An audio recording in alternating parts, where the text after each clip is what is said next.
करेंगे मुलाकात।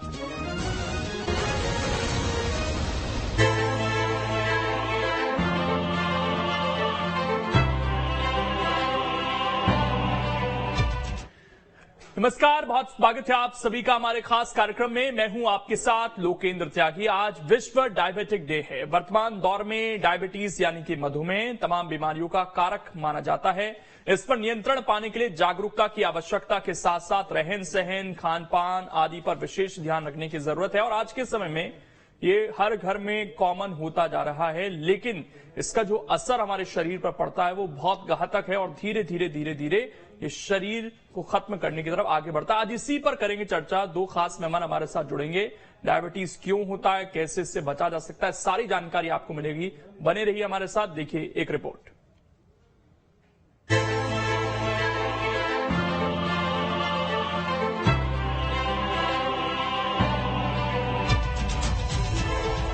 किसी को काम का तनाव तो किसी को बेरोजगारी का। हर कहीं पारिवारिक समस्याएं तनाव का कारण बनती हैं। चिंता में डूबे लोगों को कई बीमारियां घेरने लगती हैं। टेंशन के कारण हाई ब्लड प्रेशर यानी हाइपरटेंशन के मरीज बढ़ रहे हैं। वर्तमान दौर में डायबिटीज तमाम बीमारियों का कारक माना जाता है। इस पर नियंत्रण पाने के लिए जागरूकता की आवश्यकता के साथ साथ रहन सहन, खान पान पर विशेष ध्यान रखने की जरूरत है। इसी उद्देश्य को पूरा करने के लिए विश्व स्वास्थ्य संगठन के सहयोग से हर साल 14 नवंबर को विश्व मधुमेह दिवस यानी कि वर्ल्ड डायबिटीज डे मनाया जाता है। आप सोच रहे होंगे कि आखिर 14 नवंबर को ही क्यों वर्ल्ड डायबिटीज डे मनाया जाता है। दरअसल WHO ने साल 1991 में अंतर्राष्ट्रीय मधुमेह दिवस मनाने की घोषणा की थी। साल 2006 में आधिकारिक रूप से पूरे विश्व में 14 नवंबर को मधुमेह दिवस मनाने की शुरुआत हुई। 14 नवंबर को ही फ्रेडरिक बैटिंग का जन्म हुआ था। फ्रेडरिक बैटिंग ने साल 1922 में चार्ल्स बैट के साथ मिलकर इंसुलिन का आविष्कार किया था। फ्रेडरिक को सम्मानित करने के उद्देश्य से उनके जन्मदिन को मधुमेह दिवस के रूप में समर्पित किया गया। चिकित्सकों का मानना है कि एक बार कोई मधुमेह से ग्रस्त हो जाता है तो इसे पूरी तरह खत्म नहीं किया जा सकता है, लेकिन खान पान आदि से इस पर नियंत्रण जरूर रखा जा सकता है। लेकिन सवाल ये भी है कि आखिर ये बीमारी है तो है क्या। दरअसल डायबिटीज किसी विषाणु या कीटाणु के कारण नहीं उत्पन्न होता। मनुष्य ऊर्जा के लिए भोजन करता है। भोजन पाचन की प्रक्रिया में भोजन स्टार्च में बदलता है, स्टार्च ग्लूकोज में बदलता है, जिन्हें सभी कोशिकाओं में पहुंचाया जाता है, जिससे शरीर को ऊर्जा प्राप्त होती है। ग्लूकोज को अन्य कोशिकाओं तक पहुंचाने का काम इंसुलिन का होता है। तब डायबिटीज रोगी के शरीर में इंसुलिन बंद या कम हो जाता है, जिसकी वजह से शरीर में ग्लूकोज या शक्कर की मात्रा ज्यादा हो जाती है। अमूमन तो ये अनुवांशिक रोग माना जाता है जो माता पिता से विरासत में मिलता है। इसके अलावा हाई ब्लड प्रेशर, इंसुलिन की कमी, उच्च कोलेस्ट्रॉल यानी सही समय पर खाना नहीं खाना, किसी तरह का तनाव, कम से कम शारीरिक श्रम करना और ड्रग्स आदि से भी ये रोग किसी को लग सकता है। लेकिन एक सच ये भी है कि इस बीमारी के मरीज लगातार पूरे विश्व में बढ़ते जा रहे हैं। Team news state. दो खास मेहमान इस वक्त हमारे साथ हैं जिनसे डायबिटीज के जो तमाम पहलू हैं उन पर चर्चा करेंगे। सबसे पहले परिचय करा देता हूं। डॉक्टर नवनीत अग्रवाल जी हैं, डायबिटिक स्पेशलिस्ट हैं, और इसके अलावा हमारे साथ डॉक्टर अभिषेक शर्मा जी हैं जो कि हृदय रोग विशेषज्ञ हैं, क्योंकि हृदय पर भी इसका काफी असर पड़ता है। आप दोनों का बहुत बहुत स्वागत है। नवीन जी, शुरुआत में आपसे कर रहा हूं। अब तो ये एक ऐसी बीमारी बन गई है जो शायद हर घर में एक ना एक व्यक्ति को पाई जा रही है। इसमें ऐसा क्या कारण बन रहा है जिसकी वजह से इतनी तेजी के साथ ये बीमारी अब भारत के अंदर बढ़नी शुरू हुई है? देखिए, डायबिटीज जो बीमारी हम ये देख रहे हैं एक महामारी का रूप धारण कर चुकी है और दिन प्रतिदिन इससे पीड़ित लोगों की संख्या बढ़ती जा रही है। इसका एक प्रमुख कारण है हमारी जीवन शैली में बदलाव। वैसे तो आज के इस तनाव भरे श्रम रहित जीवन में डायबिटीज होने का रिस्क हर किसी को है, परंतु जहां हमारी जीवन शैली में बदलाव हुआ है, हमारे खान पान में बदलाव हुआ है, हमारी फिजिकल एक्टिविटी कम हुई है, हमारा खान पान जंक फूड या हम फास्ट फूड की तरफ, जो हाई कैलोरी फूड्स हैं उसकी तरफ हम मुड़ गए हैं। इवन हम बच्चों में भी देखते हैं, बच्चों में भी हाई कैलोरी फूड्स या जंक फूड्स का खान पान बढ़ा है। इस सब की वजह से जब अनियमित आहार और फिजिकल एक्टिविटी की कमी की वजह से हम देख रहे हैं वजन बढ़ रहा है, बल्कि पेट के आसपास की चर्बी बढ़ रही है। जो कि ये वजन बढ़ना और पेट के आसपास की चर्बी बढ़ने की वजह से इंसुलिन रेजिस्टेंस हो जाता है। मतलब हमारे शरीर में इंसुलिन बन तो रहा है लेकिन वो काम नहीं कर पा रहा है। तो वो जो काम नहीं कर पा रहा है इस वजह से डायबिटीज हो जाती है। तो मेजर कारण है हमारी जीवन शैली का बदलाव, अनियंत्रित हमारा खान पान और नियमित व्यायाम न करना। ठीक है। डॉक्टर अभिषेक शर्मा जी, ऑप्शन भी क्या लिमिटेड होते जा रहे हैं? क्योंकि एक तो आजकल डिब्बा बंद, पैकेट बंद, इस तरह की चीजें, रेडी टू ईट चीजें बढ़ती जा रही हैं हमारे आसपास, और उनको चाहकर भी लोग इग्नोर नहीं कर पा रहे हैं। आज की डेट में इतना समय नहीं है लोगों के पास कि प्रॉपर डाइट ले पाएं। दूसरा, हम देख रहे हैं कि पॉल्यूशन वगैरह भी है, इन्वायरमेंट हमारा उतना साफ सुथरा नहीं है। तो क्या ऑप्शन बचते हैं बीमारियों से बचने के आज की तारीख में हमारे पास? क्योंकि हम धीरे धीरे इस तरफ खान पीन की तरफ बढ़ रहे हैं, डिब्बा बंद, पैकेट बंद, हर चीज हमें रेडी टू ईट चाहिए। जी जी, मुझे ऐसा लगता है जैसा कि डॉक्टर नवनीत सर ने बताया कि जो जीवन शैली है वो इतनी खराब हो चुकी है कि हमारी जो पहले वाली जनरेशन थी जिसमें लोग फिजिकल एक्टिविटी काफी किया करते थे, चलना फिरना, साइकिल चलाना, ये सब काफी होता था, अब वो चीज काफी कम होती जा रही है। लोगों की लाइफस्टाइल बहुत आराम पसंद जीवन व्यतीत करना लोग शुरू कर दिया है। लोगों ने एक्सरसाइज बहुत कम है, फिजिकल वर्क बहुत कम है। 70 to 80% लोगों का डेस्क जॉब होता है, खाना पीना बिल्कुल ही अनियमित हो चुका है। और अब ये चीज ऐसी है कि हमारे इंडियंस के जेनेटिक्स में आती जा रही है। तो even sugar, blood pressure, cholesterol और इनसे संबंधित हार्ट डिजीजेज भी अब India is going to become world capital. अब इसमें आप देखा जाए तो ये पहले डेवलप्ड कंट्रीज की डिजीजेज मानी जाती थी, शुगर, ब्लड प्रेशर। अब हमारा इंडिया जो कि एक डेवलपिंग कंट्री है, इसमें इतने सारे केसेस बढ़ रहे हैं और कहीं ना कहीं इसका सबसे बड़ा कारण है जीवन शैली, लाइफस्टाइल का खराब होना। लोग एक्सरसाइज बहुत कम करते हैं, खाने पीने में परहेज, हाई प्रोटीन डाइट जो अच्छी होती है वो कम लिया जाता है, नॉर्मली फास्ट फूड, बाहर का कहीं ना कहीं ये बहुत बड़ा फैक्टर है। और ये लोगों को, आपका प्रोग्राम है, इसके माध्यम से मैं यही कहना चाहूंगा कि लोगों को इस चीज की गंभीरता समझनी चाहिए ताकि कोई बड़ा कॉम्प्लिकेशन आए उसके पहले हम इस चीज को जितना हो सके कंट्रोल कर सकें। इसका अगर हम हृदय पर असर जाने कि डायबिटीज अगर किसी को हो गया तो धीरे धीरे उसका हृदय पर क्या असर पड़ता है सर, उसके बारे में भी अगर आप बता पाए अभिषेक जी। जी, इसमें सबसे जरूरी बात मैं ये कहना चाहूंगा कि बहुत सारे लोगों को ये पता ही नहीं होता कि उनको शुगर है।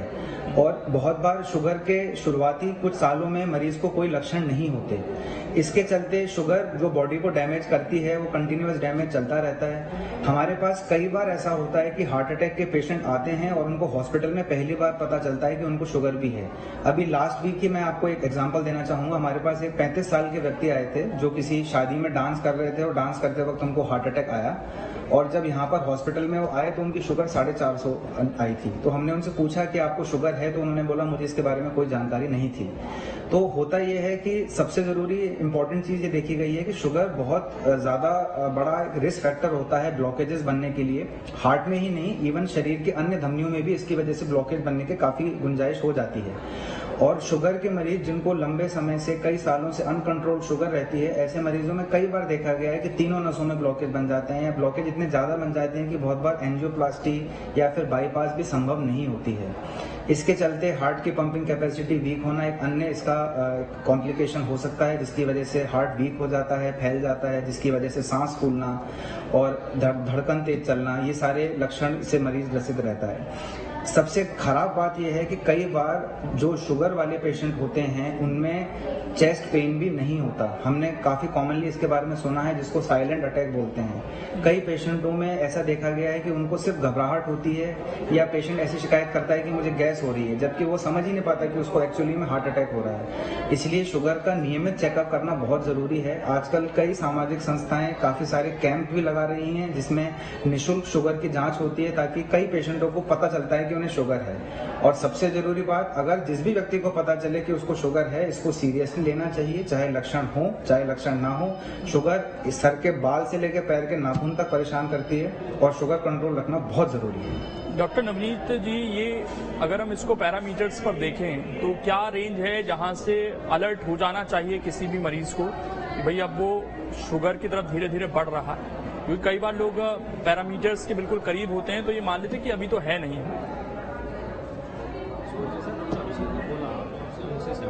कि आज यदि हम आंकड़ों की बात करें, हमारे देश में आज लगभग 7 करोड़ से ज्यादा लोग डायबिटीज से पीड़ित हैं और जैसा डॉक्टर अभिषेक कह रहे थे कि लोगों को पता ही नहीं होता, ऐसे लगभग 20 करोड़ लोग ऐसे हैं जिनको डायबिटीज होने का खतरा है पर उनको पता नहीं है। जैसा डॉक्टर साहब ने बताया कि कभी हार्ट अटैक से सीधा अस्पताल में पेशेंट आता है, वहां पता लगता है शुगर हो गई। पेशेंट कैटरेक्ट का ऑपरेशन कराने जाता है, वहां पता लगता है उसको डायबिटीज है। तो पेशेंट कई बार अनडिटेक्टेड, अनडायग्नोज, क्योंकि ये साइलेंट बीमारी है, शुरुआती दौर में इसके कोई ऐसे लक्षण नहीं होते जिसकी वजह से पेशेंट को कभी ऐसा सिम्टम फील नहीं होता तो वो टेस्ट नहीं कराते। सो एक तो सबसे पहली बात ये है कि चाहे सिम्टम हो या नहीं हो, हर व्यक्ति को 30 वर्ष की उम्र के बाद अपनी रेगुलर शुगर चेक करानी चाहिए। सो मैं आपके माध्यम से एक हमने ऐसा कैंपेन चलाया हुआ है, एक मैसेज देना चाहूंगा आपके जितने भी दर्शक हैं सबको, न्यूज नेशन के दर्शकों को, जब भी अपने किसी रिश्तेदार से, पहचान वालों से, मित्र से मिले, ये जरूर पूछें आपने शुगर चेक की क्या। क्योंकि यदि आप ये पूछेंगे तो वो मोटिवेट होंगे अपनी शुगर चेक करने के लिए। जो अनडिटेक्टेड डायबिटिक हैं या जिनको डायबिटीज की बीमारी का पता नहीं है, वो डायग्नोज हो जाएंगे और उनका समय रहते पता चल जाएगा, इससे पहले कोई कॉम्प्लिकेशन डेवलप। एक बात तो हुई। अब बात हुई कि जब उन्होंने शुगर चेक की तो कितने आंकड़े पे हम मानते हैं कि डायबिटीज है। सो हम एडीए के जो अमेरिकन डायबिटिक एसोसिएशन का जो क्राइटेरिया है उसमें खाली पेट की शुगर की 126 के ऊपर है, या खाना खाने की बात की शुगर 200 के ऊपर है तो आपको डायबिटीज है। एक और जांच होती है जिसको हम बोलते हैं ग्लाइकोसाइलेटेड हीमोग्लोबिन या HbA1c, यदि वो आपका 6.5% के ऊपर है तो आपको डायबिटीज है। परंतु यदि आपकी खाली पेट की शुगर 100 से 125 के बीच में है और खाने के बाद की शुगर 140 से 200 के बीच में है तो इस परिस्थिति को हम बोलते हैं प्री डायबिटीज। प्री डायबिटीज का मतलब है कि आपको भविष्य में अगले 5-7 साल में डायबिटीज हो सकती है। और ऐसे ही लोग जिनको हम प्री डायबिटीज स्टेज में पता कर लेते हैं और हम उनको अच्छे से उनकी जीवन शैली में बदलाव करते हैं, उनका वजन कम कर देते हैं, उनका खान पान सुधार देते हैं, तो हम इनको भविष्य में डायबिटीज में कन्वर्ट होने से रोक सकते हैं। सो इसलिए यदि हम वो हर व्यक्ति के साथ वो प्री डायबिटिक है, डायबिटीज होने का रिस्क है या डायबिटीज है, सब अपनी यदि रेगुलर जांच करें और किस टारगेट रेंज में वो हैं उसके हिसाब से वो अपना समुचित इलाज करें, उचित मार्गदर्शन लें, अपना खान पान में बदलाव करें, नियमित व्यायाम करें और अपनी शुगर्स को यदि टारगेट रेंज में रखें तो आगे वो अपनी होने वाले किसी भी कॉम्प्लिकेशन को या दुष्परिणामों को रोक सकते हैं और बच सकते हैं। एक चीज और डॉक्टर नवनीत आपसे मैं जानना चाहूंगा, कई लोग ये शिकायत करते हैं कि जो थोड़े से उम्र दराज हो गए हैं, इनके पैरों की प्रॉब्लम है, चल फिर नहीं पाते हैं, उनका कहना है कि हम कैसे व्यायाम करें या कैसे चले फिरें, उसकी वजह से वजन भी लगातार उनका बढ़ रहा है, उनके लिए फिर क्या ऑप्शन बचता है? जी, जैसे जैसे उम्र बढ़ती है वैसे वैसे कुछ बीमारियां हैं जो उम्रजनित बीमारियां जिनको कह सकते हैं, जैसे कि घुटनों का गैप कम हो जाता है जिसको ऑस्टियोआर्थराइटिस बोलते हैं। लोगों को पैरों में दर्द होता है या रीढ़ की हड्डी में पीछे कमर की में दर्द होता है, पर्टिकुलरली लेडीज में, तो वो कहते हैं कि हम वॉक कैसे कर सकते हैं, हमारा वजन बहुत है, हमसे चला ही नहीं जाता तो हम चलें कैसे, फिर वजन कैसे कम होगा, तो फिर शुगर कैसे कम होगी। तो मेरा ये सबको आपके माध्यम से, आपके चैनल के माध्यम से मैं एक मैसेज देना चाहूंगा, वजन कम करने के लिए या शुगर को कंट्रोल करने के लिए सबसे पहला जरूरी स्टेप है वो है खान पान में बदलाव। आप एक्सरसाइज जितना कर सकते हैं, योगा कर सकते हैं, प्राणायाम कर सकते हैं। जरूरी नहीं है आपको ट्रेडमिल पे दौड़ना है, जरूरी नहीं है आपको कहीं सड़क पर दौड़ने जाना है या पार्क में दौड़ने जाना है, आप एक नॉर्मल वॉक कर सकते हैं। जितना स्पीड से आपका शरीर आपको अलाउ करता है, जितना शरीर से आपके घुटने या कमर अलाउ करते हैं, आप नॉर्मल वॉक करें। जितना ब्रिस्क वॉक कर सकते हैं बहुत अच्छी बात है। नहीं कर सकते तो आप योगा कर सकते हैं, अपर हैंड की मूवमेंट एक्सरसाइज कर सकते हैं, अपर पार्ट की हैंड्स की exercise, stretching exercise, training exercise कर सकते हैं। जैसे कई सारे बैंड्स आते हैं जिनसे हम एक्सरसाइज कर सकते हैं। अल्टीमेटली एक्सरसाइज के माध्यम से हमारा उद्देश्य है शुगर को कम करना, कैलोरीज को बर्न करना, जिससे कि वजन भी कम होगा, शुगर भी कंट्रोल होगी। लेकिन एक्सरसाइज के साथ साथ बहुत सारे पेशेंट, मैं आपके चैनल के माध्यम से कहना चाहूंगा, बहुत सारे लोग आते हैं साहब मैं तो रेगुलर वॉक पे जाता हूँ, मैं तो रोज दौड़ता हूँ आधा घंटा, रोज 1 घंटा दौड़ता हूँ, लेकिन मेरा वजन ही कम नहीं होता। खान पान पे कंट्रोल जरूरी है। आपको मैं एक छोटा सा एग्जांपल देता हूं, यदि आप 6 की स्पीड से 20 मिनट ट्रेडमिल पे चलते हैं तो आप 100 कैलोरी जलाते हैं। 6 की स्पीड से आप यदि ट्रेडमिल पे 20 मिनट चलते हैं तो आप 100 कैलोरी जलाते हैं, और यदि आप एक समोसा खाते हैं तो उसमें 250 कैलोरी होती है। तो मतलब आपने एक समोसा एक्स्ट्रा खा के वो अपने जो ट्रेडमिल पे जो आप दौड़े या चले वो सब आपने वेस्ट कर दिया। सो खान पान में समझना जरूरी है कि हम कितनी कैलोरीज खा रहे हैं, क्या बदलाव की जरूरत है, किस तरह की, सिर्फ कैलोरीज ही नहीं, हमारे जो रोज का हमारा जो खान पान है या जो हम जो आहार ले रहे हैं उसमें कार्बोहाइड्रेट्स की मात्रा कितनी है। आमतौर पे इंडियन पेशेंट्स में, इंडियन पॉपुलेशन में, आप हम सब लोग अपने परिवेश की बात करें, हम अपने समाज की बात करें, हम लोगों में एक बड़ी भ्रांति है कि हम रोटी नहीं खाएंगे तो पेट नहीं भरेगा, और रोटी मतलब वही कार्बोहाइड्रेट्स, चावल मतलब कार्बोहाइड्रेट्स। तो हमारी मात्रा में कहीं ना कहीं हमारे खान पान में 70 से 75% जो कैलोरीज हैं एक दिन के भोजन की वो कार्बोहाइड्रेट से आती है, जो कि गलत है, और वहीं प्रोटीन की मात्रा कम है। तो यदि हम कार्बोहाइड्रेट्स को 50% के नीचे कर सकें और प्रोटीन की मात्रा बढ़ा सकें तो हम वजन को कम करने से रोक सकते हैं, वजन को बढ़ने से रोक सकते हैं, और हम शुगर को कंट्रोल करने में सहायक होंगे।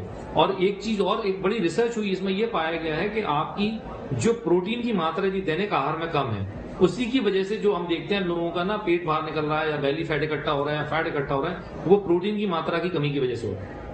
ठीक है डॉक्टर अभिषेक शर्मा जी, जैसे अभी बता रहे थे डॉक्टर साहब कि हमें जो शुगर की तरफ बढ़ रहे हैं तो ये चीजें करनी चाहिए।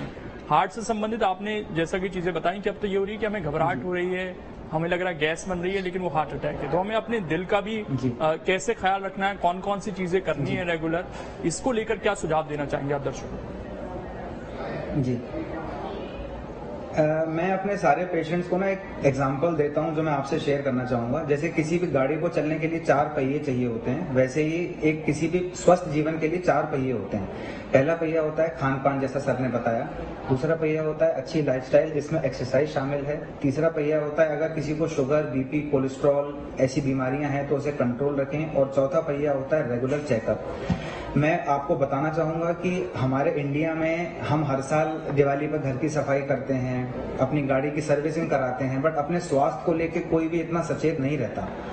हम लोग, जो नॉर्मल लोगों की मानसिकता है वो ये है कि डॉक्टर के पास जाने से, जांचें कराने से पैसा खराब होता है, हमें तो कोई दिक्कत नहीं है। जबकि एक्चुअल में ये है कि हमारा शरीर सबसे पहले नंबर पे आता है। अगर हमारा शरीर स्वस्थ रहेगा, हमारा परिवार स्वस्थ रहेगा, तो ही हमारा देश स्वस्थ रहेगा।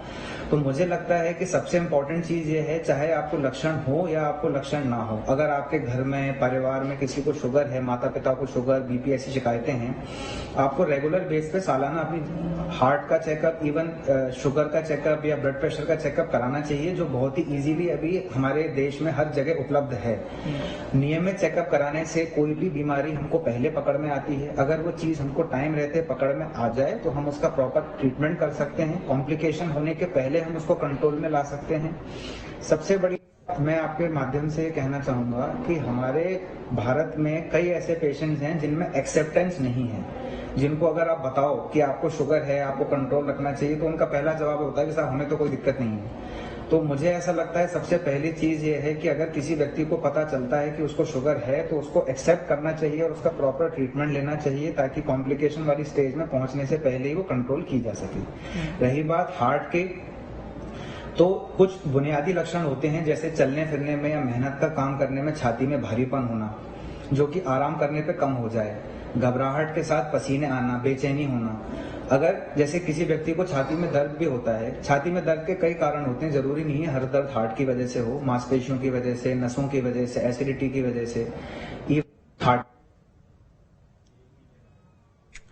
ठीक है सर, परेशानी हो रही है तो एक डॉक्टर से मिलके कम से कम खराब। कुछ टेक्निकल प्रॉब्लम है, लौटता हूं आपके पास। डॉक्टर नवनीत, एक चीज और है, अगर हम लोगों के लिए उसे थोड़ा और सरल कर दें, जो हमारे घर की चीजें हैं, जो रोजमर्रा की चीजें हैं, हम क्या एक डाइट अपनी प्लान करें सुबह, आफ्टरनून और इवनिंग की, जिससे बीमारियों को थोड़ा सा दूर रखा जा सके? क्या इजीएस्ट जो घर में चीजें उपलब्ध हैं, क्या डाइट बना सकते हैं? जी जी बिल्कुल। मैं यही सबको समझाता हूं कि आपको कोई अफलातून चीज खरीदने की जरूरत नहीं है। आप जो घर में सामान उपलब्ध है उससे भी आप स्वस्थ जीवन व्यतीत कर सकते हैं। जैसे कि मान लीजिए हम तला भुना ज्यादा खाते हैं, वो उसको हम अवॉइड करें। अब हम बात करें WHO की, WHO ने एडवाइस किया है कि आपको 400 ग्राम फल और सब्जियां एक दिन में खाने हैं। 5 बार में आपको 80-80 ग्राम आपकी वेजिटेबल्स और फ्रूट्स की सर्विंग होनी चाहिए। तो मतलब 400 ग्राम फल और सब्जियां आप एक दिन में खाएं, 5 बार में, 3 बार में, बट 5 बार में भी खा सकते हैं। सो 400 ग्राम यदि फल और सब्जियां आप खाते हैं, फ्रेश वेजिटेबल, उससे आपको पर्याप्त मात्रा में विटामिन और मिनरल मिलेंगे। अब रही बात बाकी भोजन की, यदि हम भोजन में तला हुआ, फ्राइड, घी तेल वाली मात्राएं कम कर दें, शक्कर और मिठाई वाली मात्राएं कम कर दें, रिफाइंड आटा, मैदा, ये वाली चीजें हम कम कर दें। इसकी वजह से हम यदि चोकर युक्त आटा खाएं या हम आटे में बेसन है, जौ है, ये चीजें मिला लें, तो उससे, जिससे कि हम प्रोटीन की मात्रा उसमें बढ़ा देंगे और उसमें कार्बोहाइड्रेट की मात्रा कम कर देंगे। यदि आप राइस भी खाते हैं आप, तो वेजिटेबल ज्यादा लें। राइस, आप चावल खाते हैं आप, उसमें दाल ज्यादा मिलाएं या सब्जी ज्यादा मिलाएं, तो उसका आप कार्बोहाइड्रेट ग्लाइसेमिक इंडेक्स या ग्लाइसेमिक लोड जिसे हम कहते हैं, वो आप कम कर देंगे। सो रूटीन में। और तीसरी चीज, हमारे शास्त्र कहते हैं कि हमारा जो दिन का भोजन होना चाहिए, नाश्ता राजा जैसा, लंच फौजियों जैसा और डिनर फकीरों जैसा होना चाहिए। जबकि ये उसना उल्टा उलट हो गया है। नाश्ता हमारा बहुत हल्का होता है, लंच ठीक ठीक होता है, लेकिन डिनर हमारा बहुत लैविश होता है या बहुत ज्यादा हाई कैलोरीज का होता है। यदि हम डिनर को कम करें कि वो डिनर खा के हम सीधा टीवी देख के सो जाते हैं, सो यदि आप नाश्ते लंच के कंपोजिशन को थोड़ा सा रिवाइज कर दें, उसकी मात्राओं को चेंज कर दें और उसमें कार्बोहाइड्रेट्स की मात्रा, फैट की मात्रा और शक्कर की मात्रा ये कम कर दें, तो आप एक स्वस्थ खुशहाल जीवन बिना बीमारी का व्यतीत कर सकते हैं। इन बीमारियों से बच सकते हैं जो लाइफस्टाइल की बीमारी है। कुछ लोग इंटरमीडिएट फास्टिंग की बात भी करते हैं सर, क्या दिन में 16 घंटे भूखे रहना शरीर के लिए हमारे ठीक है? क्योंकि कुछ लोग ये भी कहते हैं कि नहीं, हमें हर 4-5 घंटे में कुछ खाना चाहिए, इतना देर भूखा नहीं रखना चाहिए शरीर को। तो इसमें क्या राय है सर आप? ये जी, इसमें क्या है, बड़ा दो स्कूल ऑफ थॉट्स हैं। इंटरमीडिएट फास्टिंग जो फेवर करते हैं, बेसिकली इंटरमीडिएट फास्टिंग का जो लॉजिक है कि आप 16 घंटे भूख रहते हैं तो आपके शरीर में ऑटोफेजी होती है, मतलब आपका शरीर आपकी डेड सेल्स को खत्म कर देता है, जिससे कि आपकी सेल्स को नई सेल्स रीजनरेट होती है, नई सेल्स बनती है।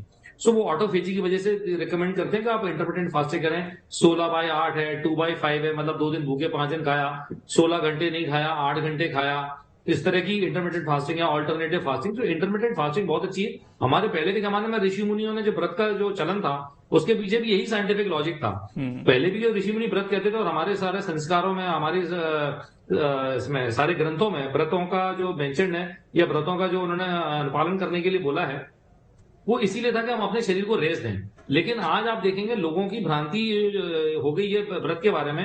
इनफैक्ट जब व्रत करते हैं तो उस दिन ज्यादा खाते हैं, ज्यादा तला हुआ खाते हैं, घी तेल का खाएंगे, बड़ा फैटी फूड और हैवी फूड बनाएंगे पूरा टाइम, मतलब घी का, आलू का, मूंगफली का, सिंगाड़े का आटे का हलवा, बस यही सब खाते हैं। सो हम ज्यादा कैलोरीज लेते हैं। तो व्रत जो हमारे हम त्योहारों पर व्रत करते हैं, उसमें भी हम यदि इनकी मात्रा कम करें तो शरीर को रेस्ट मिलेगा। इंटरमिटेंट फास्टिंग में भी यही कॉन्सेप्ट है कि आप यदि 16 घंटे भूखे रहते हैं और 8 घंटे में आप खाते हैं, तो 16 घंटे में शरीर वो अपनी जो डेड सेल्स हैं उनको रिपेयर करने में उसको मदद मिलती है। और डायबिटीज के पेशेंट को लेकर ध्यान रखना है। यहाँ मैं आपको एक बात बोलना चाहूंगा, जो आपने सवाल पूछा कि जैसे हम डायबिटीज के पेशेंट को बोलते हैं हर 3-4 घंटे में खाना है, तो डायबिटीज के पेशेंट यदि इंटरमिटेंट फास्टिंग करते हैं वो थोड़ा ध्यान रखें, क्योंकि उस दौरान में उनकी शुगर नीचे जाने का खतरा रहता है। तो जब भी इंटरमिटेंट फास्टिंग यदि डायबिटीज के पेशेंट सोचते हैं या प्लान करते हैं, वो अपने संबंधित चिकित्सक से पहले कंसल्ट करें, अपनी दवाइयों में बदलाव कराएं, उसके बाद ही इंटरमिटेंट फास्टिंग करें। क्योंकि यदि मान लीजिए वो कुछ ऐसी दवाई खा रहे हैं जिनसे शुगर नीचे जाने का खतरा है, और वो यदि इंटरमिटेंट फास्टिंग करेंगे तो उनको हाइपोग्लाइसीमिया हो सकता है, जिससे कि जीवन को खतरा हो सकता है। डॉक्टर अभिषेक शर्मा जी, एक चीज और हमारे समाज में अब जो आई है, जब हम बीमार पड़ते हैं तो अक्सर हम कहते हैं कि रोटी की जगह ब्रेड खा लीजिए, बच्चों को मैगी दे दीजिए ताकि उनका टेस्ट बना रहे। तो ये बीमार जब होते हैं तो तब भी हम फास्ट फूड का अक्सर इस्तेमाल कर रहे होते हैं, तो ये कितना गलत है और इसका रिप्लेसमेंट क्या हो सकता है? क्योंकि उस समय अमूमन लोगों का टेस्ट भी खराब रहता है, लेकिन उस समय सबसे ज्यादा इग्नोर किया जाता है रोटी की। बीमार हो रोटी मत खाइए, ब्रेड खा लीजिए। लेकिन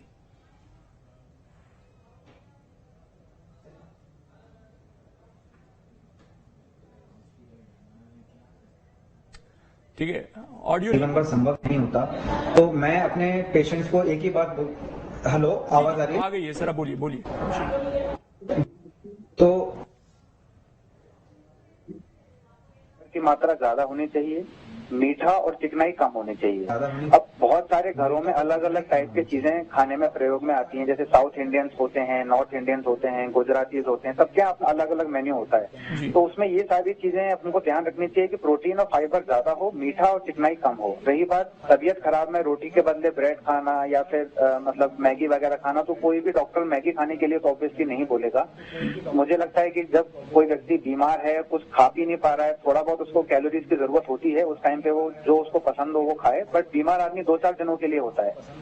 रेगुलर लाइफ में हमें वही खाना खाना चाहिए जो हमारे शरीर को नुकसान कम पहुंचाए और फायदा ज्यादा पहुंचाए। जैसा कि डॉक्टर नवनीत सर ने बताया अभी, जो चीजों से ग्लाइसेमिक इंडेक्स जिनका ज्यादा होता है वो शुगर ज्यादा बढ़ाते हैं, जिनका ग्लाइसेमिक इंडेक्स कम होता है वो कम बढ़ाते हैं। तो हम हमारे घर में जो भी खाना कॉमनली यूज होता है उसमें हम ये ध्यान रखें प्रोटीन और फाइबर ज्यादा हो, मीठा और चिकनाई कम।